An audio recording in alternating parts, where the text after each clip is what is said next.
Ladies and gentlemen, we are pleased to announce the arrival of our guest of honor, the President of the Republic of the Philippines and Commander-in-Chief of the Armed Forces of the Philippines, Rodrigo Roa Duterte.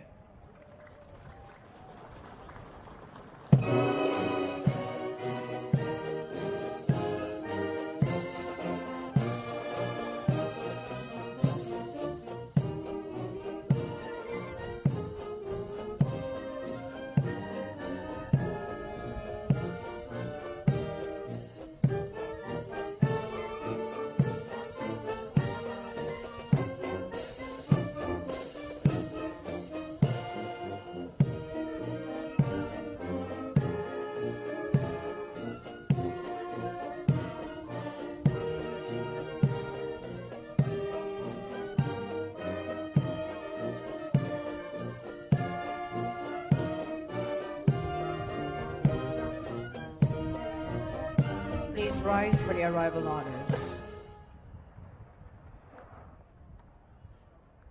Tangal!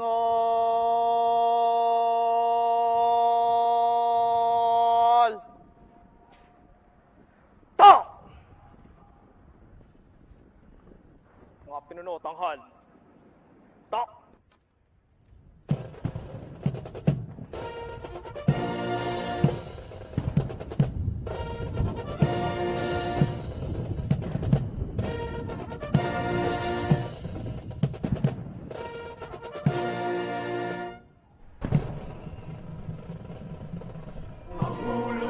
Bansang Pilipinas, kaming lahat ay nagpupugay.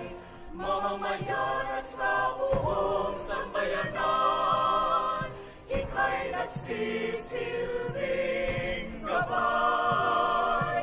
Ang hiling namin kay bathala, basbasan ang Pangulo namin pinagpala, upang bansang Pilipinas kaunlaran, kapayapaan ay makamtan.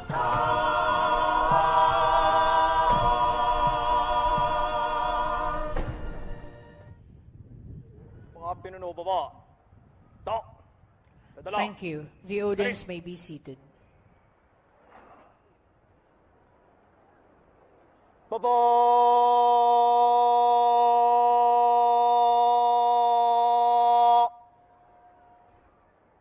Ta!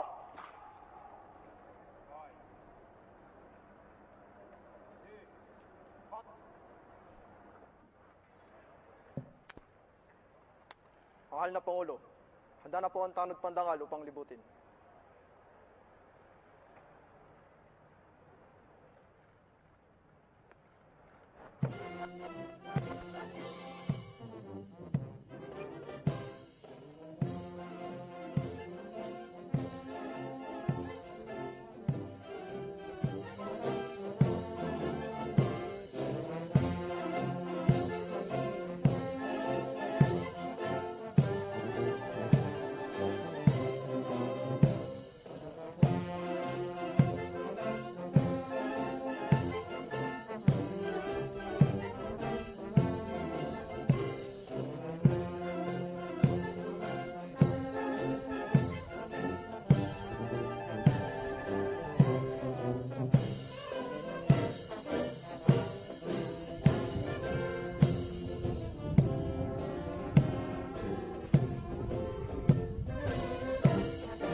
Tanghal!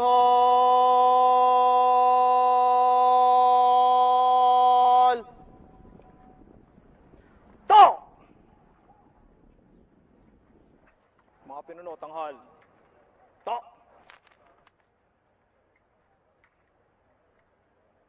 Mga pinuno, baba.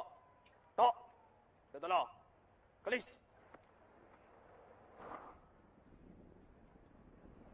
Baba!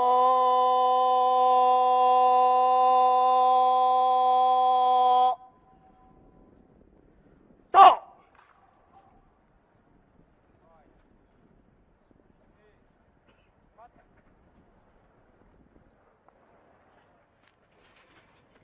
Mahal na Pangulo, tapos na po ang parangal.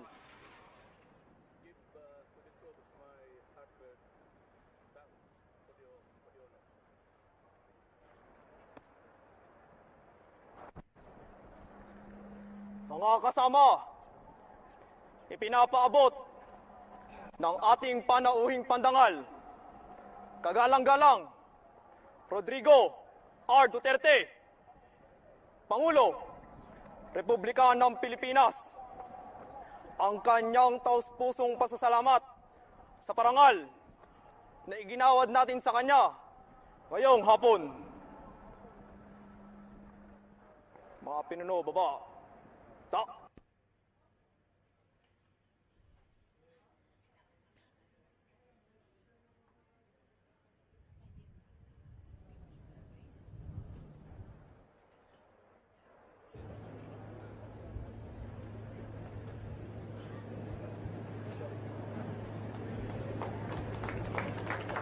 Ladies and gentlemen, the President of the Republic of the Philippines and Commander-in-Chief, Armed Forces of the Philippines, Rodrigo Roa Duterte. Mga pinuno, dadala. Kalis.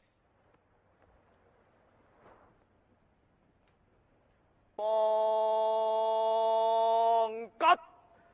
Pakanan! Please be seated. Mga pinuno, ihit pakanan. Kad!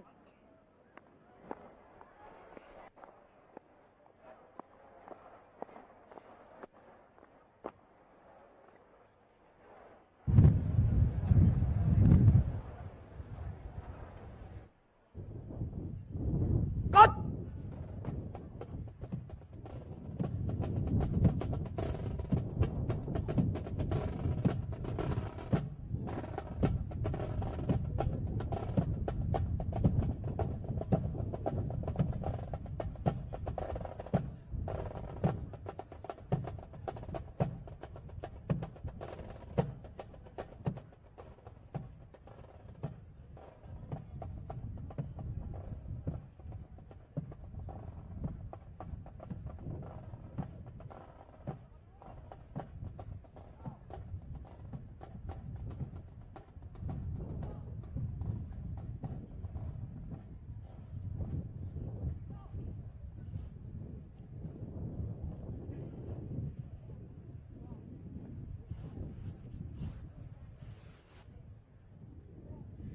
Isang magandang hapon sa ating mga pinagpipitaganang panauhin sa mahalagang araw na ito ng pagbibigay parangal sa Pangulo ng Republika ng Pilipinas. Sa okasyong ito, atin din pong masasaksihan ang paglilipat ng pamumuno ng ating sandatahang lakas ng Pilipinas.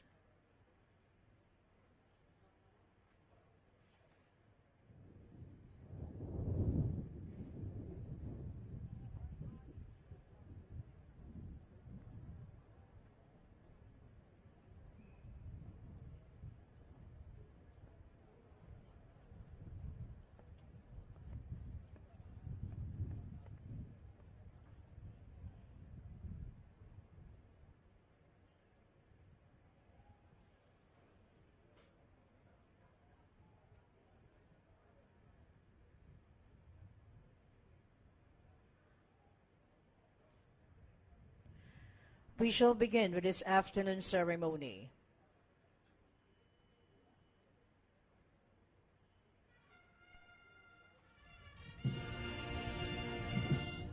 You have just heard the sound of the attention call, which signals the entry information of the troops for the parade and review in honor of the President of the Republic of the Philippines and the Commander-in-Chief of the Armed Forces of the Philippines.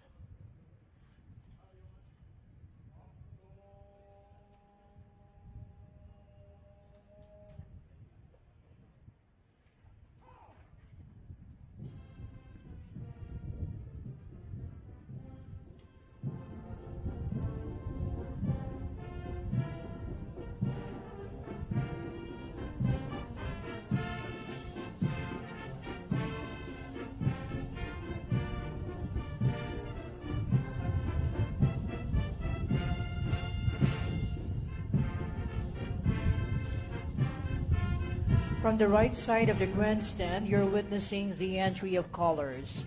The Philippine national flag is being carried by the members of the Cadet Corps Armed Forces of the Philippines, while the colors of the major service commands and the General Headquarters Armed Forces of the Philippines are being carried by the members of the General Headquarters and Headquarters Service Command Armed Forces of the Philippines.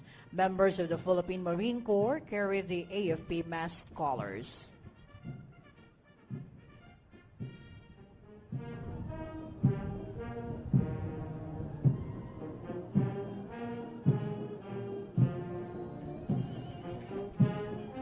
From both sides of the grandstand, you are witnessing the entry of the troops for the parade and review. It is a division size of troops composed of 2 brigades coming from the 3 branches of service, the Army, the Navy, and the Air Force, and the General Headquarters. To your left are the contingents in their gala uniform, while to your right are the contingents in their battle dress uniform.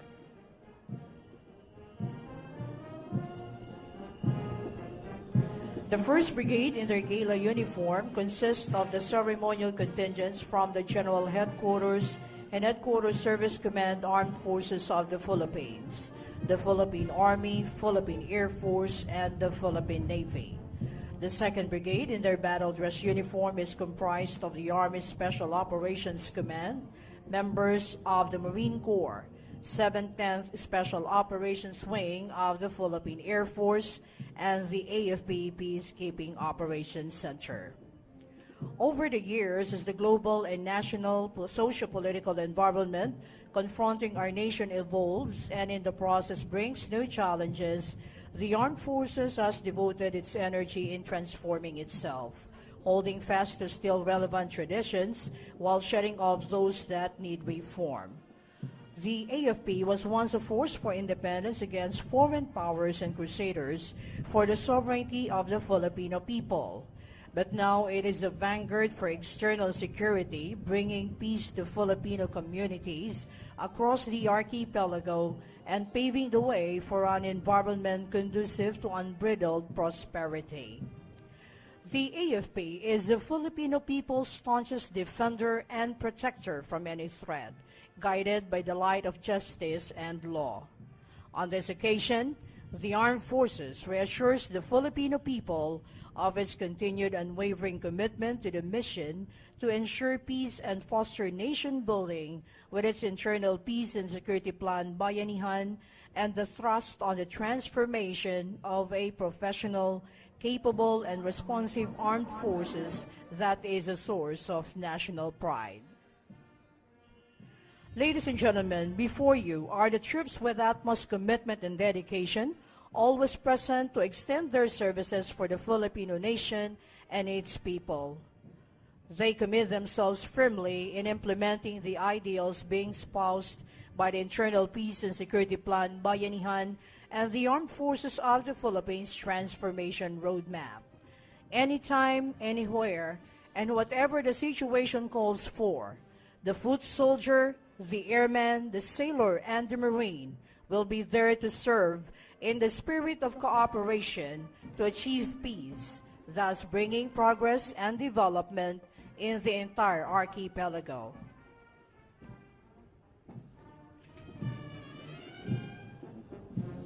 Kampanaw!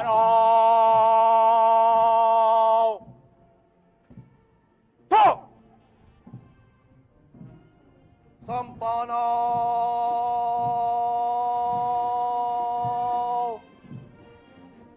To! Baba!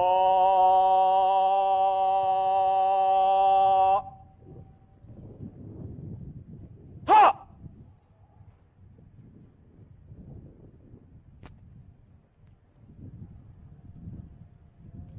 Ladies and gentlemen, your armed forces. The troop commander for this ceremony is Major General Angelito M. De Leon, Commander, 7th Infantry Division, Philippine Army.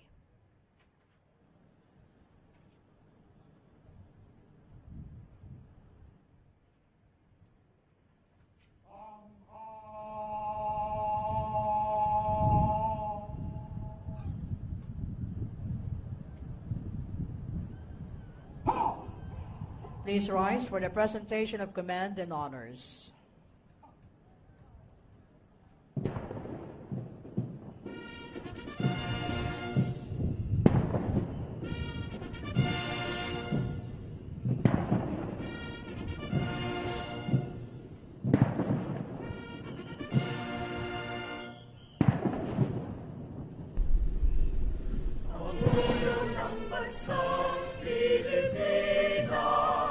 Kaming lahat ay nagpupugay, mamamayan at sa buong sambayanan, ika'y nagsisilbing gabay. Ang hiling namin kay Bathala, paspasan ang Pangulo naming pinagpala, upang bansang Pilipinas kaunlaran, kapayapaan ay makamtan.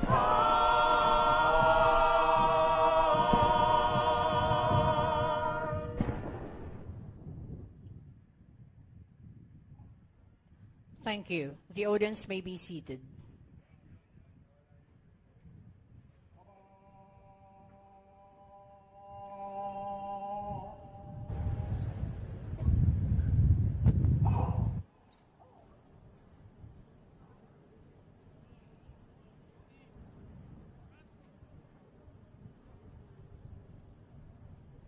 The troop commander will now present the troops for inspection.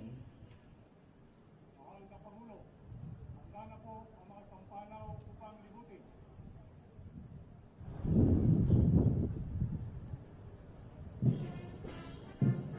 The Honorary President of the Republic of the Philippines and Commander-in-Chief of the Armed Forces of the Philippines, Rodrigo Roa Duterte, will inspect the troops, accompanied by the Acting Chief of Staff of the Armed Forces of the Philippines, Lieutenant General Glorioso V. Miranda.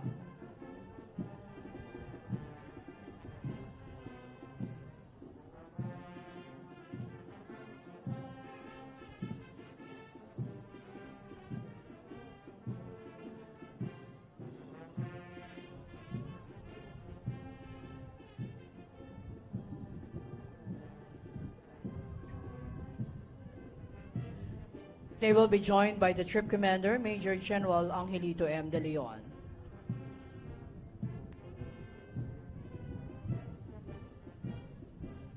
Harking back at the outset of his law career, our esteemed honoree began humbly as a special counsel at the Davao City Prosecution Office back in 1977.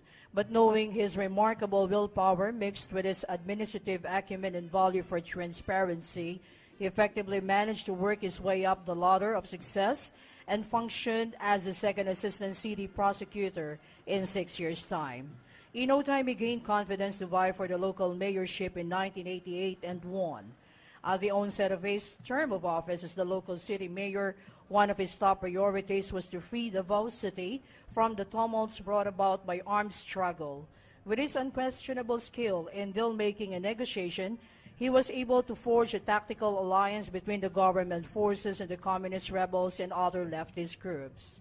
Such alliances freed Davao City from fear of any kind of politically motivated violence, thus a stronghold of safety, a city fostering a healthy and vibrant city established. Such environment that is anchored on security and common discipline is further emboldened by the city's law enforcement. In an effort to further guarantee public safety, our honoree instigated the institution of the world-class Emergency Response Center, Central 911. Since its inception in 2002, the number has already been phoned for immediate emergency response for more than 500,000 times.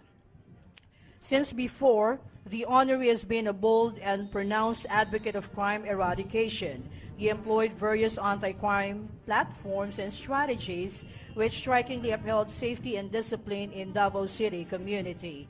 His forthright approach about crime fighting was further affirmed when the former President Gloria Macapagal Arroyo sought for him to be her anti-crime consultant in 2002.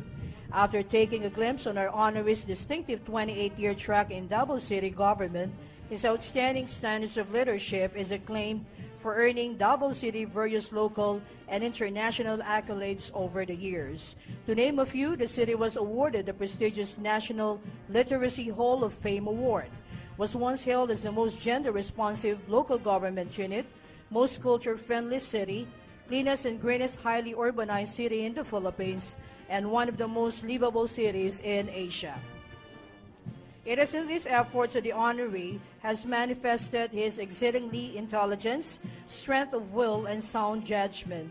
His feats and leadership attributes led to earn the trust and respect of the Filipino people.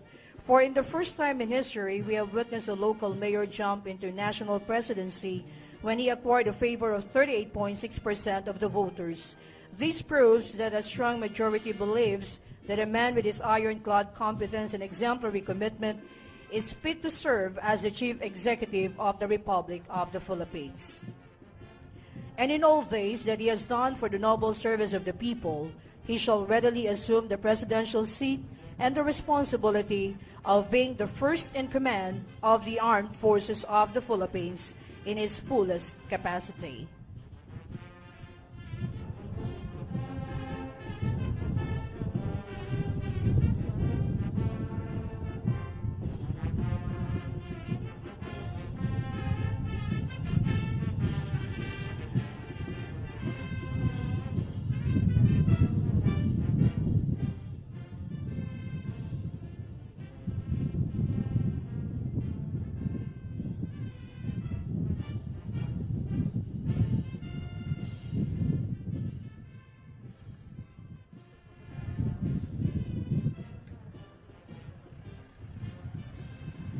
Ladies and gentlemen, a big round of applause for the 16th President of the Republic of the Philippines, Rodrigo Roa Duterte.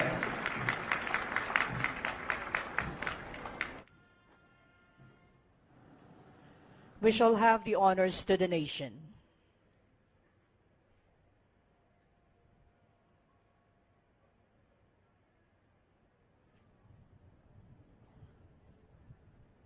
Tanghal.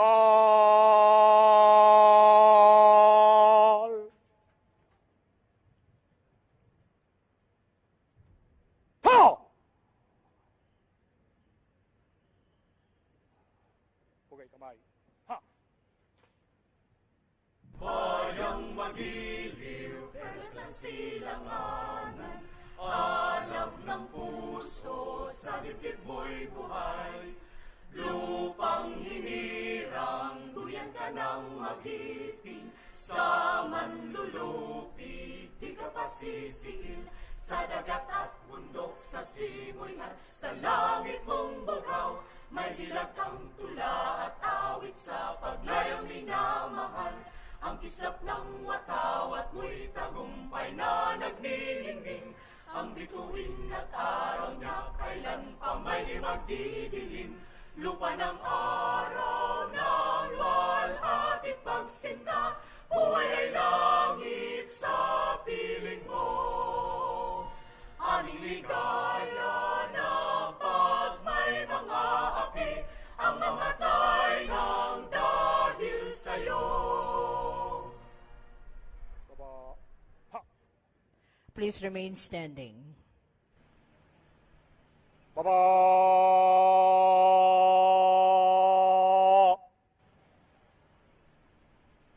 Ha!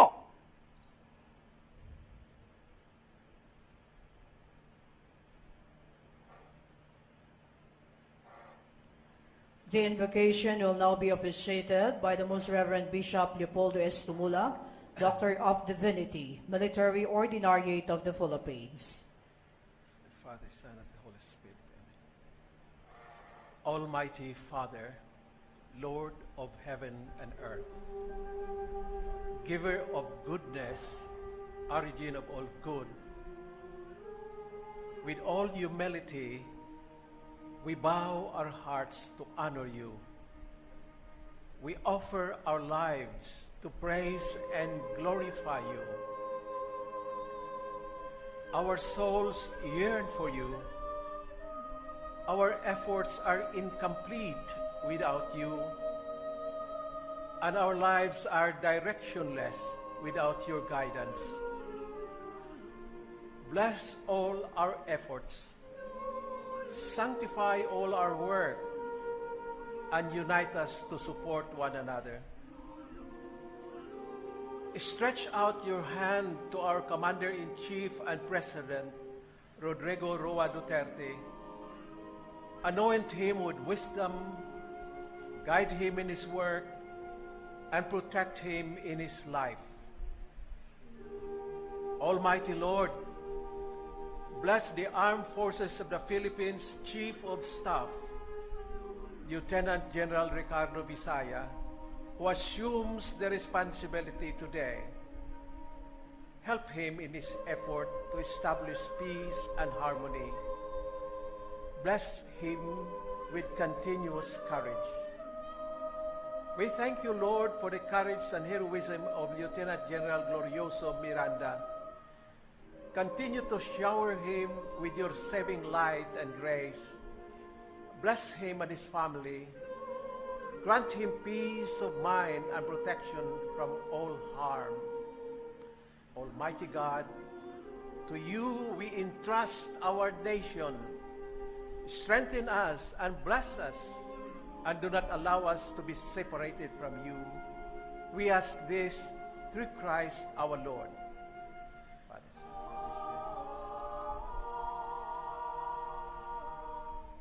Thank you. Please be seated.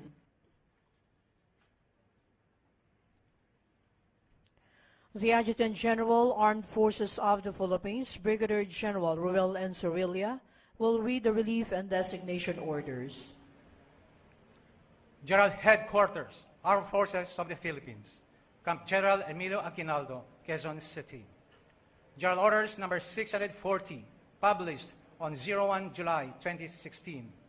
Section 1, Designation of Lieutenant General Glorioso V. Miranda, Officer-8762, Armed Forces of the Philippines, as the Acting Chief of Staff, Armed Forces of the Philippines, is terminated effective 30 June 2016.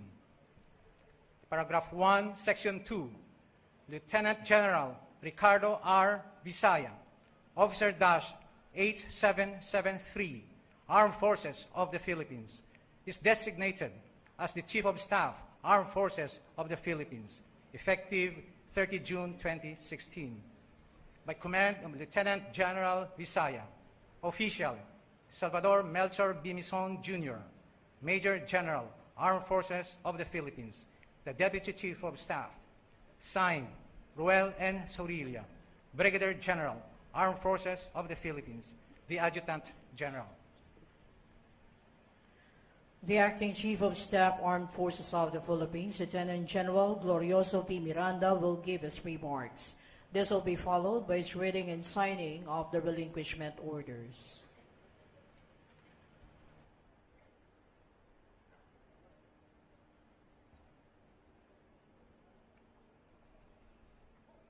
Our President, Rodrigo Roa Duterte, our President of the Republic of the Philippines, and our Commander-in-Chief of the Armed Forces of the Philippines. Honorable Maria Leonor Robredo, our Vice President of the Republic of the Philippines. Honorable Secretary of National Defense, Delphine N. Lorenzana, and his wife, Mrs. Edith A. Lorenzana. Most Reverend Bishop Leopoldo Tumula, the Military Bishop and Military Ordinate of the Philippines. I would like to greet my wife, Caroline, and my children who are present here, Christine Andrea, Glenn Carlo, Gian Christopher, and my grandson, Nathan Christopher. I greet also Lieutenant General Ricardo R. Bisaya, AFP, the incoming Chief of Staff, AFP. His mother, Maria Corazon, his wife, Mildred, and their children, Melvin, Vichy, Maricar, and Raymond, daughter-in-law, Tiana, and grandson, Yoghan. May I greet also Honorable Fidel V. Ramos, the former President of the Republic of the Philippines, members of the Diplomatic Corps, former Chief of Staffs of the Armed Forces of the Philippines who are present here. We have here Congressman Rodolfo G. Biazon, Ambassador Benjamin P. Defensor Jr., Yusek Emmanuel T. Bautista, General Ricardo David, General Victor S. Ibrado, and General Hernando D.C.A. Ereberi and wife Agnes. Officials from the Department of National Defense, Major Service Commander, and let me call them, Lieutenant General Eduardo Año, Philippine Army, Commanding General, Vice Admiral Cesar Tacat, the Flag Officer in Command, Lieutenant General Faljurina, the Commanding General of the Philippine Air Force. And we have here with us the Unified Commanders, Lieutenant General T. Tanalgo, Northern Luzon Command, Lieutenant General and Mrs. Mayoralgo de la Cruz, Western Command, West Mindanao Command, Lieutenant General Reynaldo Leonardo Guerrero, Commander, Eastern Mindanao Command, Rear Admiral Joseph Mercado, Western Command, Brigadier General Apolinario E. Aloba, the Commander, Joint Task Force NCR. Let me greet also our Deputy Chief of Staff, Armed Forces of the Philippines, Major General Salvador Melchor M. Mison Jr., members of the Joint Personnel and Special Staff, and Commanders and Chief of AAP Wide Support and Separate Units and their ladies, members of the PMA Class of 1983 and their lovely ladies, Association of Generals and Flag Officers led by Lieutenant General Edilberto Adan, presidents of the different AAP financial institutions and Hero Foundation, members of the Foreign Armed Forces Attachés, Command, AAP Command, Sergeant Major, of course, First Chief Master Sergeant Romeo Handugan and the Major Service Sergeant Majors, personal guests of Lieutenant General Ricardo Bisaya from Mindanao, Bicol Region, Southern Tagalog, Lipa City, Batangas, Ilocos Norte, and the Southern Luzon Command headed by Colonel Ernesto Diaz. Our friends from the media, officers, enlisted personnel, and civilian employees of the Armed Forces of the Philippines, ladies and gentlemen, good morning. Good afternoon. Troop Commander, please command, tikas pahinga. Tikas!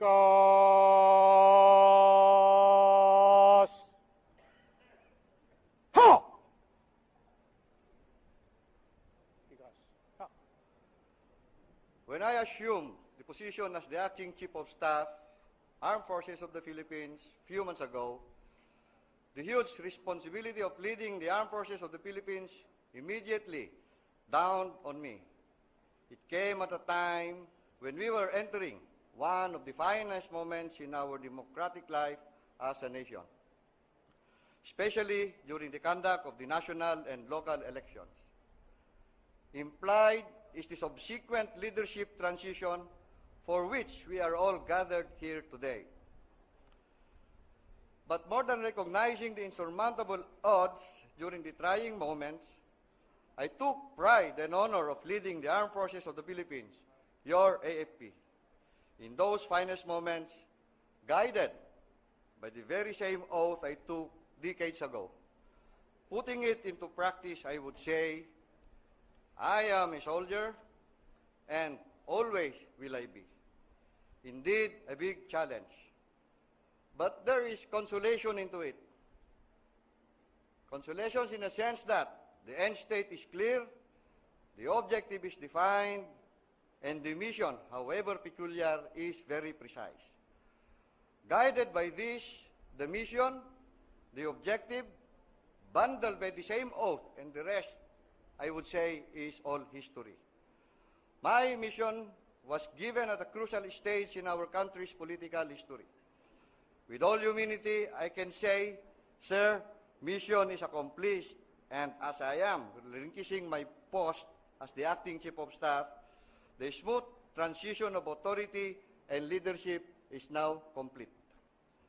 Aside from the clear mission founded on the noble oath, there is one thing more than that I must admit. Nagtiwala ako ng buo sa bawat pinuno ng sandatahang lakas ng Pilipinas. I fully trusted and actively conveyed my trust to our commanders and soldiers because situated at a crucial period of our transition in leadership, I did not want things to be slowing down in the AFP while I held forth. Now, shifting to our attention to the main purpose of this event, we are privileged to welcome our new Chief of Staff, AFP, who is no stranger to us. Of course, Lieutenant General Ricardo Ramuran Bisaya, AFP. And we cannot feel more honored than to have in our presence the presiding officer, our President and Commander-in-Chief, His Excellency Rodrigo Roa Duterte. As a caretaker leader, I humbly behold this formal transition and changing of the guards. And I am truly glad to reach this moment like a relay with the baton in a hand, with enough stride made in so short a time, and enough time gained to this level to pass on to the incoming Chief of Staff, AFP. We all know that no one can lead without the authority to lead, and this authority can come from many sources. First of all, of course, is from higher legitimate authorities issuing orders. After all, this institution is governed by orders, the fundamental fiber that defines professionalism in this organization. It can come from the leader's character of skill. It can come from the outstanding previous achievements of academic brilliance. It can come from the competence and proven effectiveness. It can come from other sources, traditional and non-traditional, that supports his overall qualification. It can even come from pure charisma. Well, let me tell you that the incoming Chief of Staff, General Bisaya, who happens to be my mista, has all of that and more, not only because of his vast experience in the field and naturally grown wisdom, but because of his attitude to any situation and readiness to dare any approach to finding solutions. He is just but fitting for the job, and this is not to my singular claim, but rather the collective wisdom of the Board of Generals of the AFP. And we know that even if his name is Bisaya and he hails from Luzon, in fact, may kababayan along that line, he is actually tunay na makabansa. Finally, allow me to express my wholehearted gratitude to everyone for your trust and support. The AFP leadership will remain steadfast in its service to our grateful nation. We will always abide by our noble mission, support our leaders in transformation, and defend the good name of our institution for and in behalf of the Filipino people. Indeed, I can personally vouch during my stint as the acting Chief of Staff that the AFP transformation towards its vision of a world-class armed forces, a source of national pride, is at work and will continue to work as we perform our fundamental mandate of serving the people. Caveat, though, is that we are not quite there yet. Lots of work to be pursued, but at least we are in the right track. At this point, I do not have a tour of duty report to speak with. However, more importantly, to our President and the Commander-in-Chief and the Chief of Staff, AFP, I present to you the Armed Forces of the Philippines. Sir, in front of you is the microcosm of the AFP institution and, of course, not entirely for ceremonial purposes, but rather our simple way of demonstrating our support to the new leadership. As it is, the troop commander in front of us, cascading through the chain of command to the last element in the rank and files, are standing proud and honored to have you with us. Troop commander, please command attention. Lupuran, man, ha! Samparaw! Ha! Their collective message, if I may speak for them, is that, sir, we are all ready to proceed and are waiting for the new marching orders. Behind you are the command and control mechanisms of the armed forces, the same able leaders that without those untiring efforts and sacrifices, the mission accomplishment may not have been possible. May I invite all officers seated behind, led by the service commanders and the area commands, and the service employers, area commands, at all echelons, please stand up to be recognized.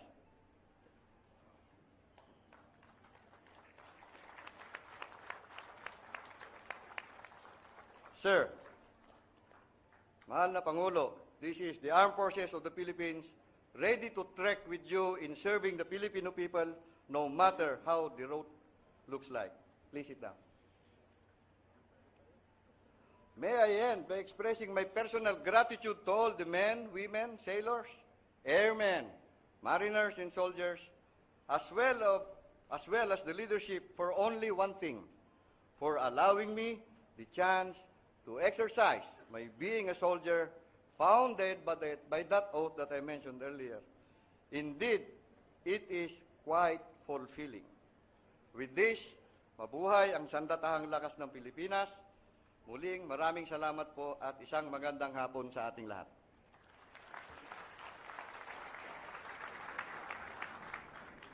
And now, let me proceed to the relinquishment of my command.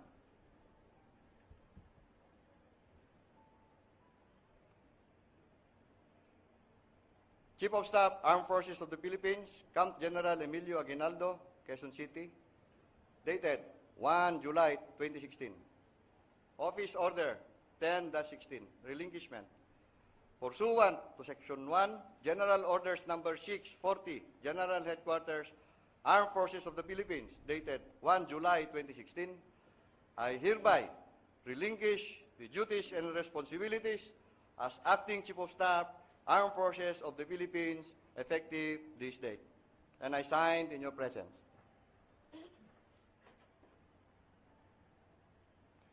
The Acting Chief of Staff will order the AFP Sergeant Major, First Chief Master Sergeant Romeo H. Andugan, to lower his flag.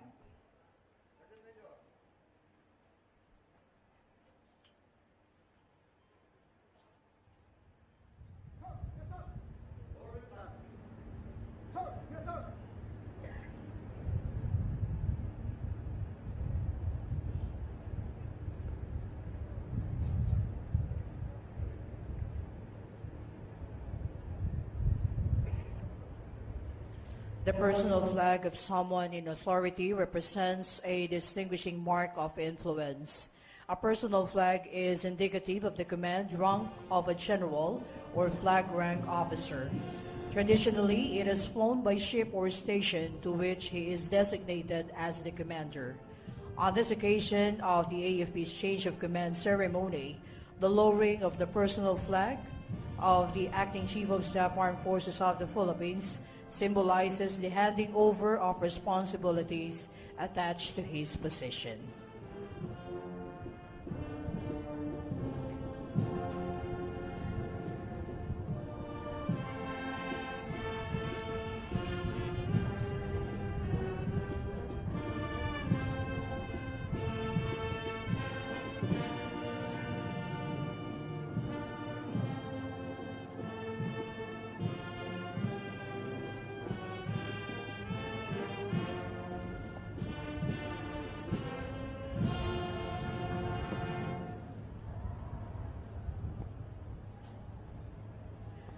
The encased personal flag of the Acting Chief of Staff, Armed Forces of the Philippines, will be presented by the AFP Sergeant Major.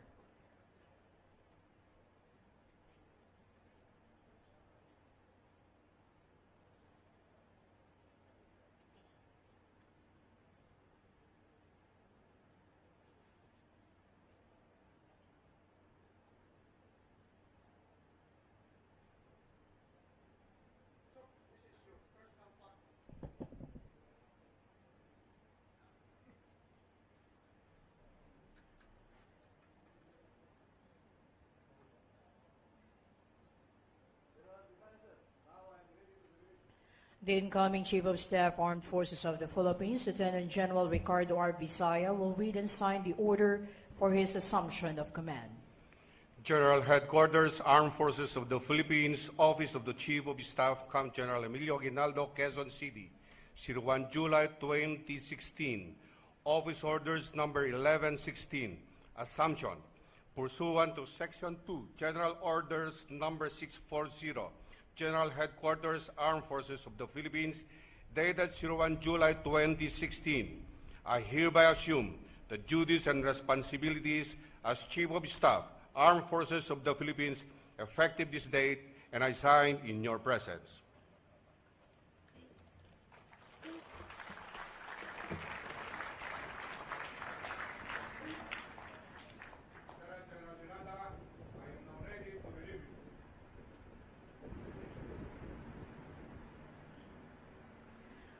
We shall now witness the handover of the command symbol to be presided by President Rodrigo Roa Duterte.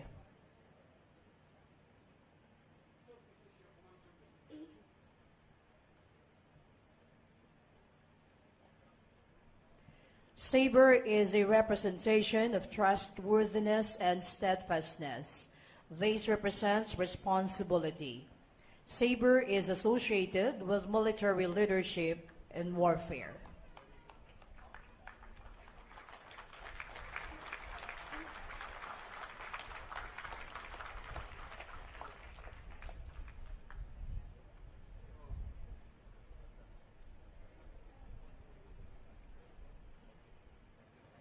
The new Chief of Staff, Armed Forces of the Philippines, Lieutenant General Ricardo R. Visaya, will now give his first order to raise his personal flag. His remarks will immediately follow.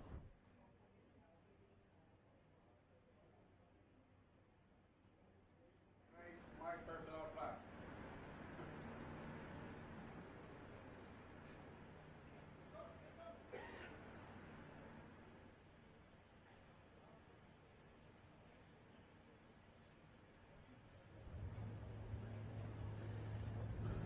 The personal flag is a distinct symbol of authority. On this occasion of the change of command ceremony, the raising of the new Chief of Staff's personal flag signifies that he is now in charge to command the force.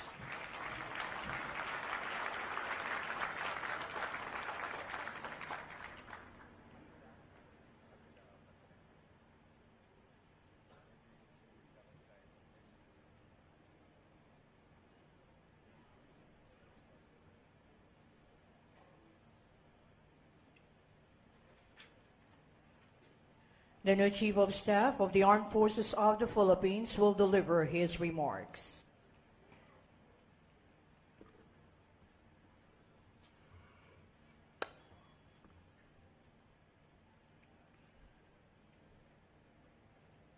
The President of the Republic of the Philippines and Commander-in-Chief of the Armed Forces of the Philippines, His Excellency Rodrigo Roa Duterte,